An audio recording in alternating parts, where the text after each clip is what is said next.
For Wall Street Media, this is Tyler. I'm here with Doug, and we'll help you make money in the stock market with information you can't find anywhere else. Hey, Tyler, you have a lot of stuff for us, right? CEO video highlights. So that's what I got, videos from the Stevens Conference. You had your guys over there today? Had my guys over there today. They got us some video clips. So let's see what we have. If you're interested, you can listen to the entire webcast at wsw.com/webcast/STPH8.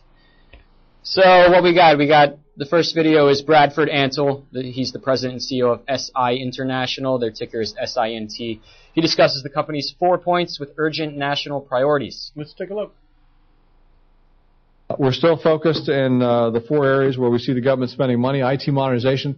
I get the question frequently, well, geez, it doesn't look like the government's going to be spending a ton more money in terms of civilian IT. And that may be true if you look at the top of the house, but if you start to peel that back a little bit, you'll see that there are some critical initiatives that are imperatives for the civilian part of the government, and it's really things like IT modernization. It's investing in the transformation of some of these business processes that the civilian government's been relying upon, and the modernization of those processes so that they can provide the same services with a growing demand, because population of the U.S.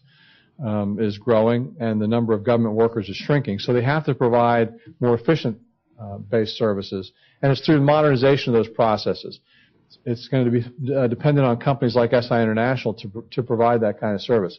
We're seeing it a lot across a lot of different agencies like Homeland Security and others that are investing in these kinds of programs. Transformation of DoD.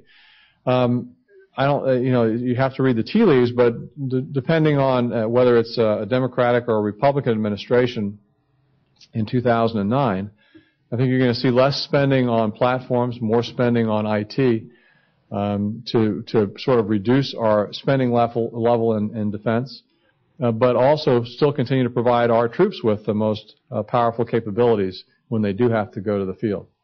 Homeland Defense, I don't think we found the right answer yet for securing the homeland, but I think we're going to see over the next few years some focus on immigration reform, which will increase the level of attention on how to secure those borders and potentially new ways leveraging IT.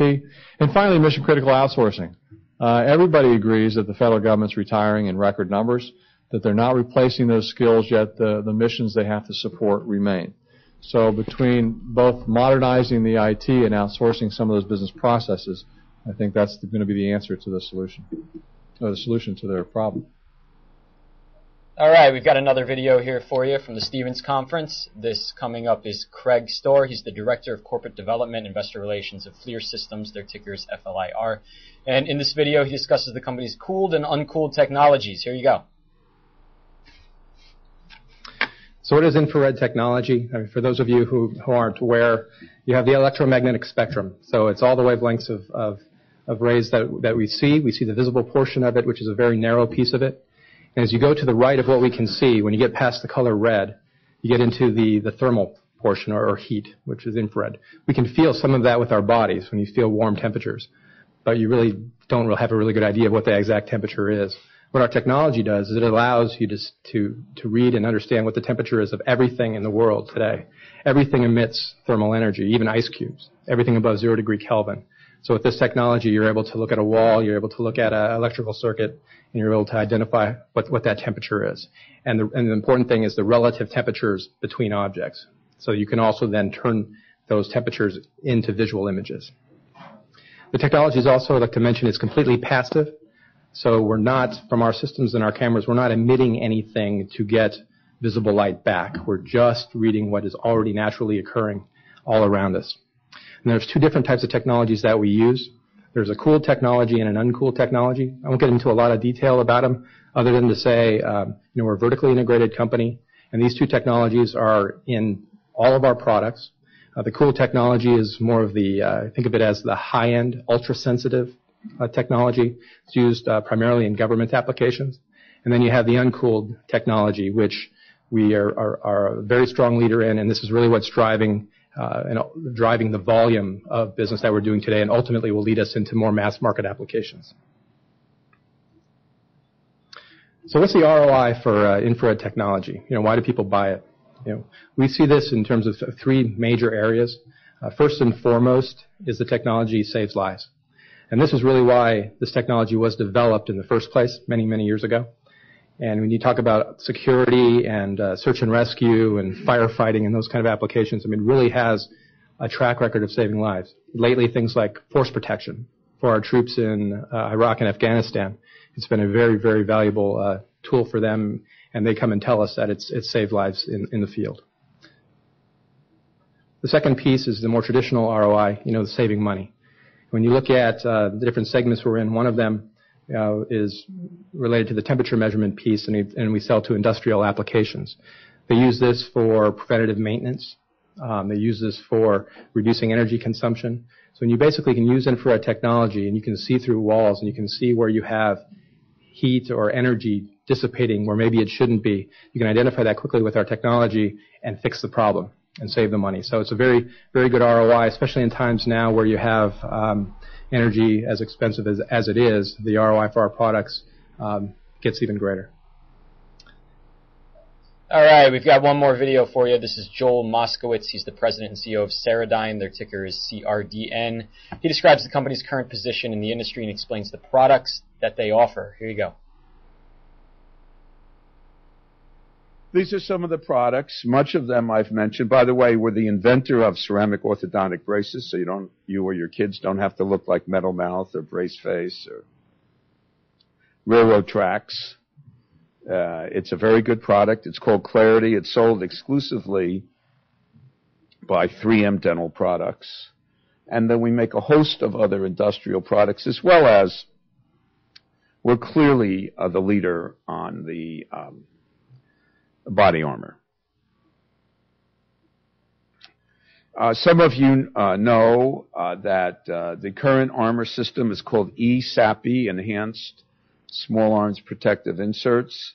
That business, which has been a mainstay over the last few years for the body armor business, will be finished with our major contract sometime late in the third quarter, early fourth quarter.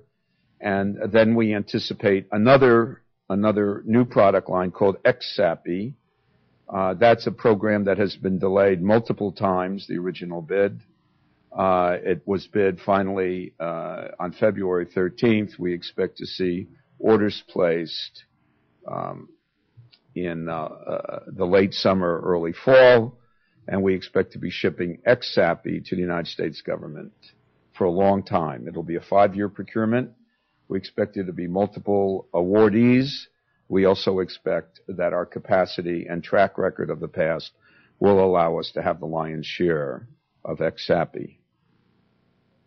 The other product you've been reading about is the Bull. The Bull is now called by the United States government MRAP-2, and it can defeat the explosively formed penetrator, EFP, one of the most lethal weapons the insurgents have in Iraq. It is my belief that it is the only product right now that can do that.